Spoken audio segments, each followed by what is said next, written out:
In the sprawling expanse of the cosmos, where stars burned like ancient lanterns and nebulae painted the void with colors no human eye could truly comprehend, there existed a species so advanced that their very presence seemed to bend reality itself. The zixer, as they called themselves, were not merely inhabitants of space but its architects, weaving dimensions together with an elegance that bordered on divine. Their ships glided through the galaxy like whispers, silent yet commanding, their sleek forms shimmering with an iridescence that defied explanation. At the heart of this civilization stood their queen, New York Vray, a being whose beauty was matched only by her intellect and authority. New York Vray was more than just a ruler. She was the embodiment of her people's collective will, a living nexus of thought and emotion that guided the zixer toward harmony and progress.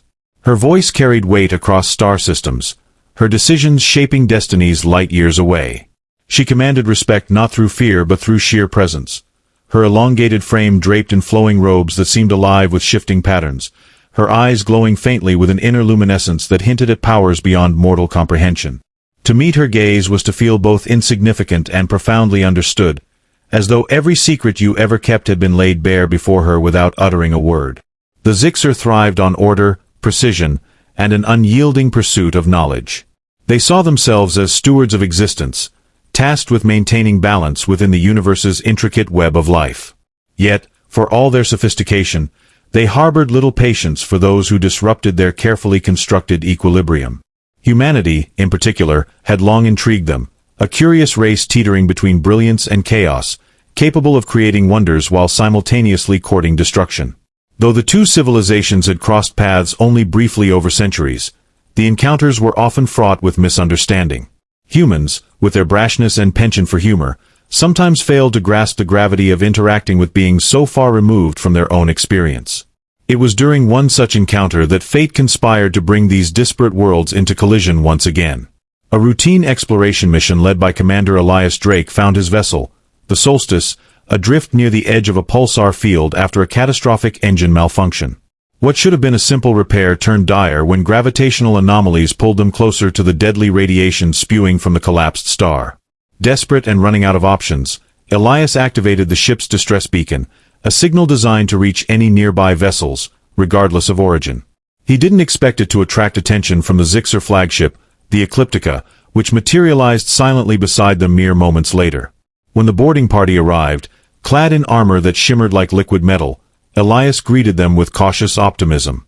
His crew exchanged nervous glances as the towering figures moved with unnatural grace, their movements synchronized as if guided by some unseen force.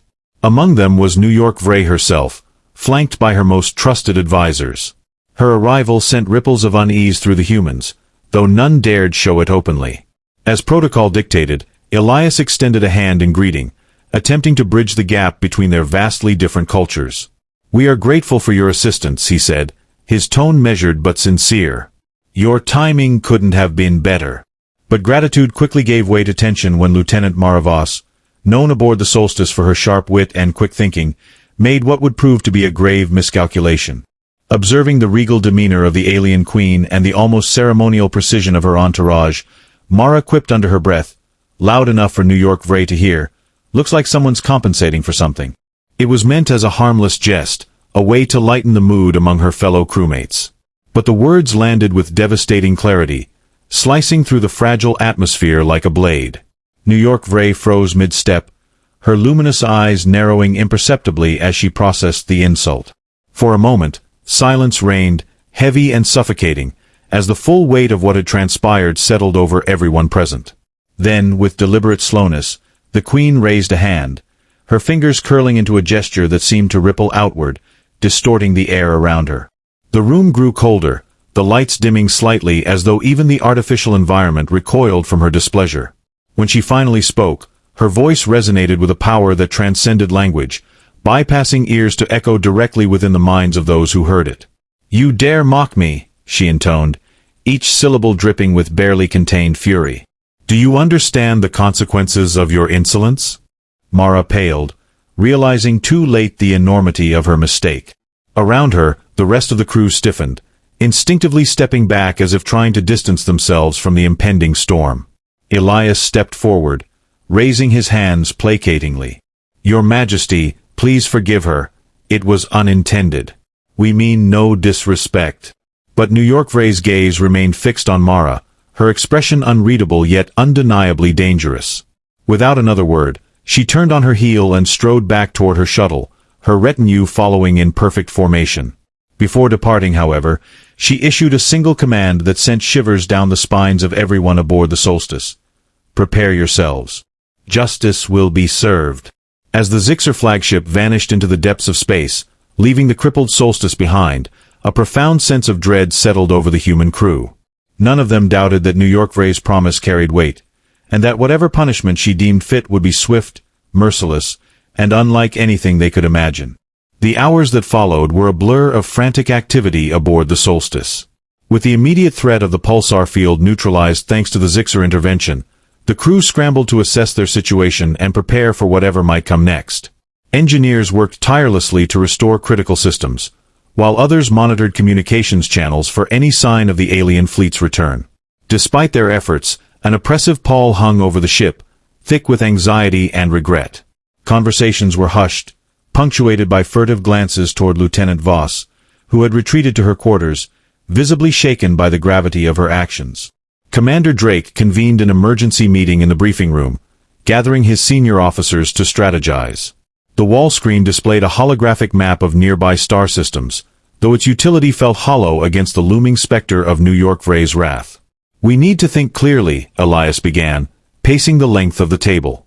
"If we can anticipate how they'll respond, maybe we can mitigate the fallout." Captain Soren Jensen, head of security, leaned forward, his weathered face lined with concern. "Sir, based on everything we know about the Zixer, they don't take insults lightly. This isn't just about pride, it's about hierarchy. Mocking their queen is tantamount to declaring war." Dr. Lila Chen, the ship's xenobiologist, chimed in hesitantly. "From what I've studied, their society operates on principles of absolute deference. Disrespecting New York Ray isn't just personal, it undermines their entire cultural framework. If we want to survive this, we'll need to find a way to demonstrate remorse without appearing weak." Her words hung in the air, underscoring the delicate tightrope they now walked. Too much groveling might invite further disdain, too little could seal their doom. Meanwhile, in her quarters, Mara sat slumped on the edge of her bunk, staring blankly at the bulkhead. She replayed the moment endlessly in her mind, dissecting every nuance of her ill-fated comment. How could she have been so reckless? So blind to the implications? The weight of responsibility pressed down on her chest, making it hard to breathe. She wasn't naive. She knew full well that first contact scenarios required tact above all else. Yet in that split second, lulled by adrenaline and the surreal nature of the encounter, she'd let her guard down. Now, her carelessness threatened not only her own life but the lives of everyone aboard. Her thoughts spiraled darker as she imagined possible punishments. Would the Zixer simply destroy them outright? Or would they subject them to something far worse? Prolonged captivity, experimentation, or some form of psychological torment tailored specifically to exploit human vulnerabilities. The uncertainty gnawed at her resolve, leaving her feeling small and powerless. She considered reaching out to Commander Drake, offering to surrender herself if it meant sparing the rest of the crew. But deep down, she knew such a gesture would accomplish nothing. The Zixer weren't human. They wouldn't see self-sacrifice as noble. They'd see it as irrelevant. Back in the briefing room, tensions simmered as conflicting ideas clashed. Lieutenant Arjun Patel, the ship's astrophysicist, suggested attempting to flee deeper into uncharted space, hoping to lose themselves in the vastness of the galaxy. "They're fast, sure," he argued, "but we've got stealth tech. If we disable non-essential systems and drift cold, maybe we can buy ourselves time." Captain Jensen shot him down immediately. "And then what? Run forever? They'll track us eventually, and when they do, they'll make an example of us. No, running isn't an option." Elias nodded grimly, rubbing his temples. "Agreed. Running makes us look guilty. We need to stand our ground, show them we're willing to cooperate." He turned to Dr. Chen. "Lila, is there any precedent for reconciliation in their culture? Any rituals or gestures we can use to convey sincerity?" She hesitated, scrolling through data on her tablet. "There's something. In historical records of interspecies diplomacy involving the Zixer, there are mentions of atonement ceremonies. These involve presenting symbolic offerings, artifacts, resources, or even acts of service, to demonstrate contrition. But, she trailed off, biting her lip. These ceremonies are typically conducted under their supervision, and failure to meet their standards results in severe consequences. The room fell silent as the implications sank in. Presenting themselves willingly to the zixer meant placing their fate entirely in New York Vray's hands. It was a gamble, one that required trust in an entity whose motivations remained inscrutable. Yet staying put and waiting for the inevitable also carried risks. Every passing minute brought the zixer closer, their judgment looming larger with each heartbeat. As the discussion continued, Elias couldn't shake the image of Mara's stricken face when New York Vray had turned away. Whatever punishment awaited them, he knew she bore the brunt of the blame, not because she deserved it, but because guilt demanded a focal point. He resolved then and there that no matter what happened, he wouldn't let her shoulder the burden alone. Leadership meant protecting your people, even from themselves. And if survival required swallowing his pride and bowing before an alien monarch, so be it. By the time the meeting adjourned, a tentative plan had taken shape. They would send a formal message of apology via subspace transmission, accompanied by an offer to submit to the zixer's terms for atonement. It was a desperate move, born of necessity rather than confidence, but it represented their best chance at averting disaster. As the crew dispersed to carry out their assigned tasks, Elias lingered in the briefing room, staring at the holographic map. Somewhere out there, New York Vray was plotting their fate. All they could do now was wait, and hope. The reply came sooner than anyone anticipated. Barely 12 hours after transmitting their message, the Solstice S sensors detected the unmistakable energy signature of a zixer vessel emerging from hyperspace. Its arrival was announced not by sound, but by a subtle shift in the ambient hum of the ship's systems, as though reality itself adjusted to accommodate its presence. On the bridge, the crew watched in tense silence as the massive craft loomed outside the viewport, its surface shimmering like oil spilled across water. Commander Drake stood rigidly at the helm, his jaw clenched as he awaited further communication. A sudden burst of static crackled through the speakers before resolving into a chillingly calm voice, one that resonated not just in their ears but deep within their minds. It was New York Vray, her tone devoid of emotion yet laced with an authority that brooked no argument. "Your plea has been received," she declared. "You shall present yourselves aboard my flagship within 1 solar cycle. Failure to comply will result in annihilation." The transmission ended abruptly, leaving behind an eerie stillness that seemed to stretch endlessly. Preparations began immediately. The crew worked feverishly to ready the shuttle designated for transport, ensuring it carried minimal armaments and appeared as non-threatening as possible. Supplies were loaded cautiously, including items selected by Dr. Chen as potential offerings, rare minerals mined from distant asteroids, samples of Earth's flora preserved in stasis pods, and recordings of humanity's greatest artistic achievements. Each item was chosen with painstaking care, intended to convey respect and humility. Yet despite these efforts, doubt lingered in every action. Was this enough? Could anything truly appease a being whose concept of justice likely transcended human understanding? Lieutenant Voss emerged from her quarters for the first time since the initial encounter, her face pale but resolute. Wordlessly, she joined the others preparing the shuttle, her hands steady as she double-checked equipment and secured cargo straps. Her presence drew uneasy glances from some of her colleagues, though none voiced their discomfort aloud. Commander Drake approached her briefly, placing a reassuring hand on her shoulder. "This isn't your fault alone, Mara," he murmured softly. "We're in this together." She nodded curtly, though her eyes betrayed a flicker of gratitude. As the appointed hour drew near, the shuttle launched from the Solstice, its engines humming quietly as it navigated the short distance to the zixer flagship. Upon docking, the human delegation disembarked cautiously, stepping onto a platform bathed in soft, otherworldly light. The interior of the ecliptica was unlike anything they had ever seen.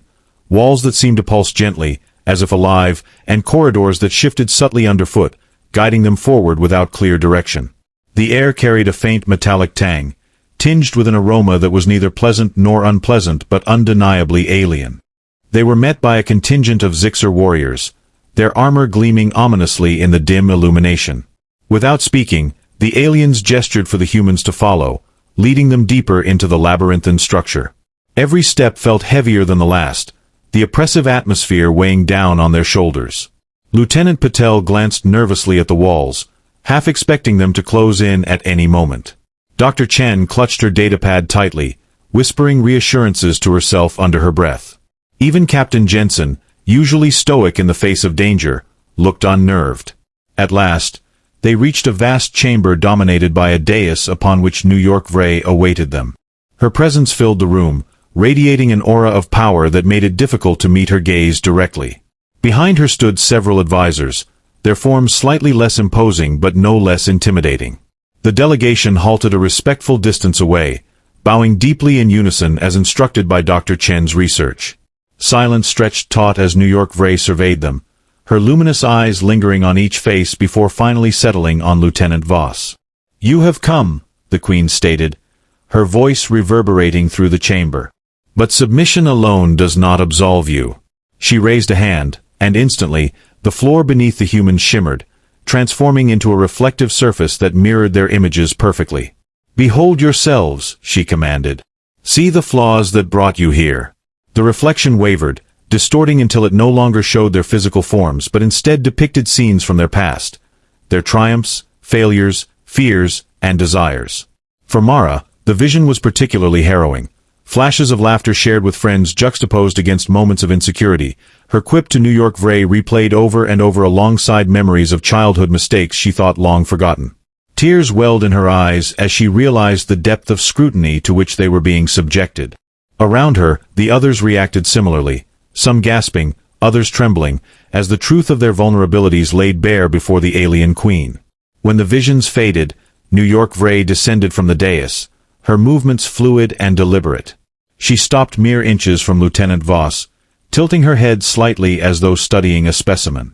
"You sought to diminish me with words," she said, her tone softer now but no less piercing. "Yet I see now that your intent was born of ignorance, not malice.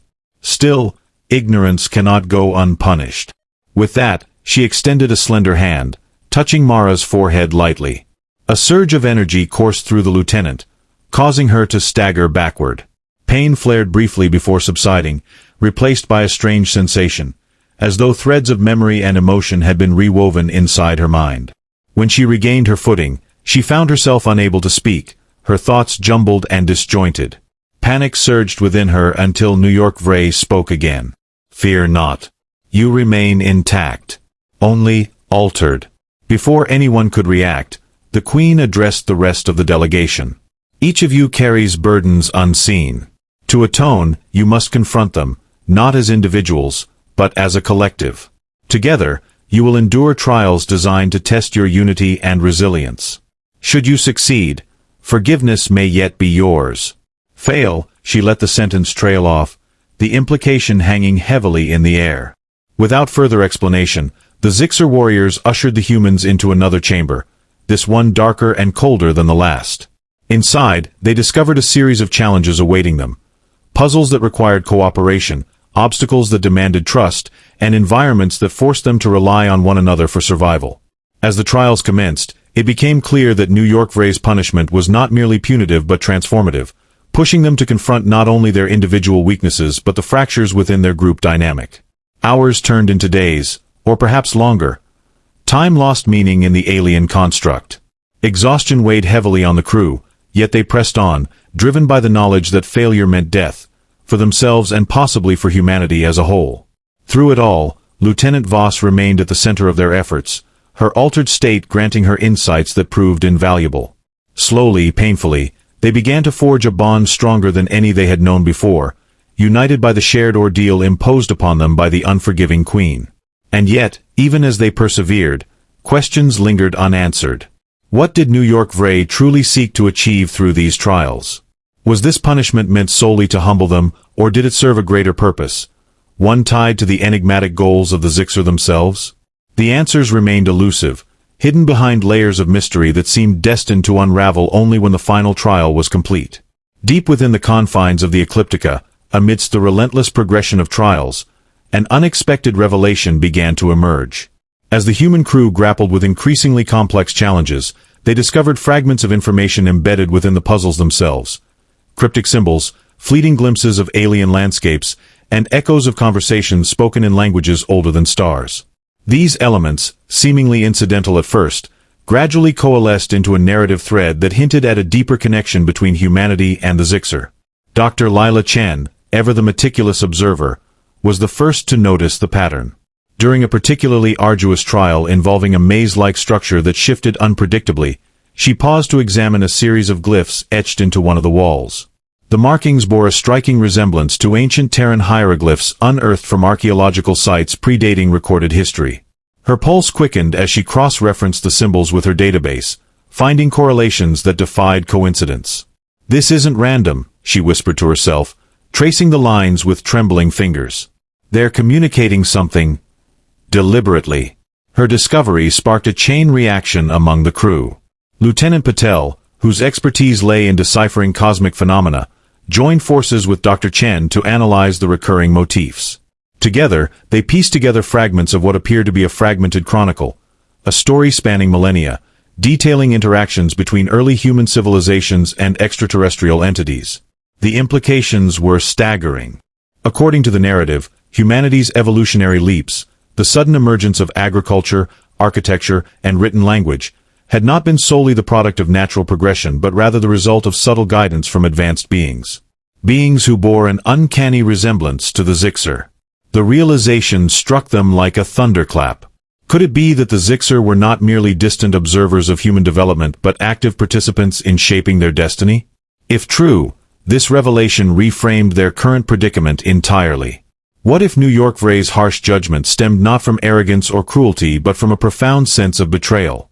Humanity, once nurtured and guided, had grown reckless, squandering the gifts bestowed upon them and threatening the delicate balance the zixer had worked so diligently to maintain. Commander Drake wrestled with these revelations as the trials intensified.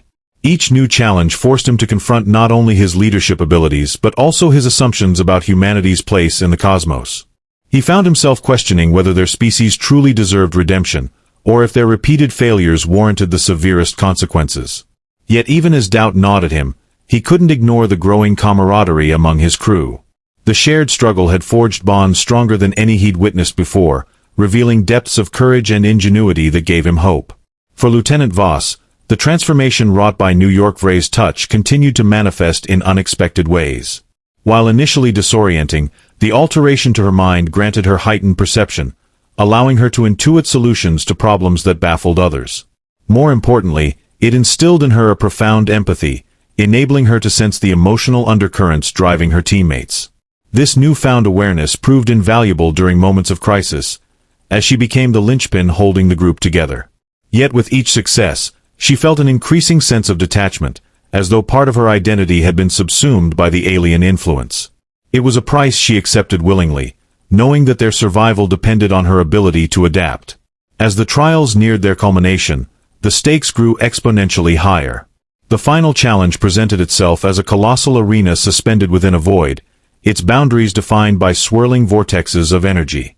Within the space, the crew faced their ultimate test, a simulation that forced them to relive pivotal moments from Earth's history, each scenario warped to reflect their collective fears and regrets. Wars waged anew, civilizations crumbled, and loved ones perished, all rendered with devastating realism. The objective was deceptively simple: work together to alter the outcomes, proving that humanity possessed the capacity for growth and redemption. But the task proved Herculean. Emotions ran high as the crew confronted their darkest impulses, grappling with choices that tested their morality and resolve. Tempers flared, alliances fractured, and despair threatened to overwhelm them. At one point, Captain Jensen snapped under the pressure, accusing the others of selfishness and incompetence. His outburst triggered a cascade of recriminations, nearly derailing their efforts entirely. It took Commander Drake's unwavering determination and Lieutenant Voss's quiet strength to pull the group back from the brink, reminding them of their shared purpose. Through sheer willpower and collaboration, they managed to navigate the simulations, altering key events to create alternate futures where peace prevailed over conflict and wisdom triumphed over folly. With each victory, the oppressive atmosphere of the arena lightened slightly, the vortexes contracting until only a narrow portal remained. Beyond it lay New York Vray, waiting impassively as the humans emerged battered but victorious. Her expression betrayed nothing as she regarded them, her luminous eyes scanning their weary faces. For a moment, silence reigned, broken only by the labored breathing of the crew. Then, slowly, New York Vray inclined her head, a gesture so slight it might have gone unnoticed had the tension not been so palpable. "You have endured," she said, her voice resonating with a mixture of approval and something akin to sorrow. "And in doing so, you have shown me that your kind retains the spark of potential." Her words hung in the air, carrying weight far beyond their brevity. Potential. Not perfection, not absolution, but the possibility of redemption. The crew exchanged uncertain glances, unsure whether to interpret her statement as mercy or a veiled warning. Before they could respond, New York Vray turned away, signaling for her warriors to escort them back to their shuttle. As they departed, the Ecliptica-S corridors seemed less menacing, the oppressive energy dissipating as though lifted by an unseen hand. Once aboard the Solstice, the crew gathered in the mess hall, exhausted but alive with questions. What did New York Vray mean by potential? Had they earned her forgiveness, or merely delayed their reckoning? And what of the cryptic history they had uncovered? Was it meant to guide them, or serve as a cautionary tale? These mysteries swirled in their minds, unresolved yet tantalizing, hinting at truths that stretched far beyond the confines of their immediate ordeal. As the ship charted a course away from the pulsar field, Commander Drake stood on the bridge, gazing out at the endless expanse of stars. The encounter with the Zixer had left an indelible mark on all of them, reshaping their understanding of themselves and their place in the universe. Yet even as he reflected on the lessons learned, he couldn't shake the feeling that their journey was far from over. Somewhere out there, New York Vray watched and waited, her motives as inscrutable as the cosmos itself. As the Solstice drifted further from the Zixer flagship, the crew struggled to process their harrowing experience. Lieutenant Voss sat alone in the observation deck, staring at the stars streaking past. The weight of New York Vray's touch still lingered in her mind, a constant reminder of the transformation she had undergone. Though grateful for their survival, she couldn't shake the feeling that they had only postponed an inevitable reckoning. Commander Drake called a final debriefing, his voice steady but tinged with unease. "We've been given a second chance," he began, addressing the weary faces around him. "But let's not fool ourselves. This isn't over. New York Vray didn't forgive us. She tested us. And while we passed, it feels more like probation than absolution." His words hung heavy in the air, met with solemn nods. Dr. Chen shared her findings about the ancient connection between humanity and the Zixer, revealing how deeply intertwined their fates might be. "They shaped us once," she said softly. "Maybe they're trying to decide if we're worth shaping again, or if we've outlived our purpose." The room fell silent as the implications sank in. Meanwhile, the ship's sensors picked up faint signals trailing behind them, subtle pulses that seemed almost alive.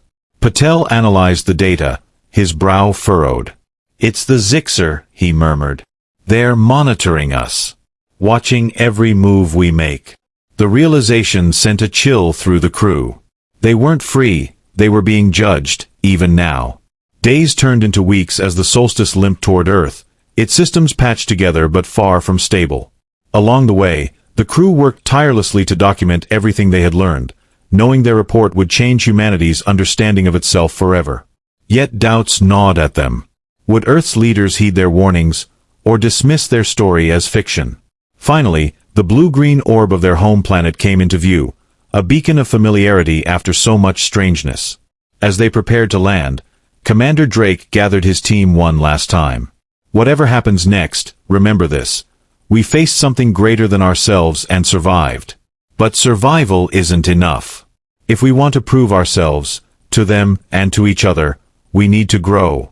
The shuttle descended through Earth's atmosphere, greeted by flashing lights and anxious officials. Reporters shouted questions, cameras flashed, and the weight of expectation pressed down on them. For the first time in what felt like an eternity, the crew stepped onto solid ground, their boots crunching against the tarmac. Yet as they recounted their tale to skeptical ears, none could forget the haunting image of New York Vray's glowing eyes or the cryptic promise in her parting words. Humanity had been granted a reprieve, but whether it was a gift or a trap remained unclear. That night, as Lieutenant Voss gazed up at the sky, she felt an odd sense of connection, not just to the stars, but to the beings who watched from beyond. Somewhere out there, New York Vray waited, patient and unyielding. And though the punishment had ended, the trial of humanity's potential had only just begun.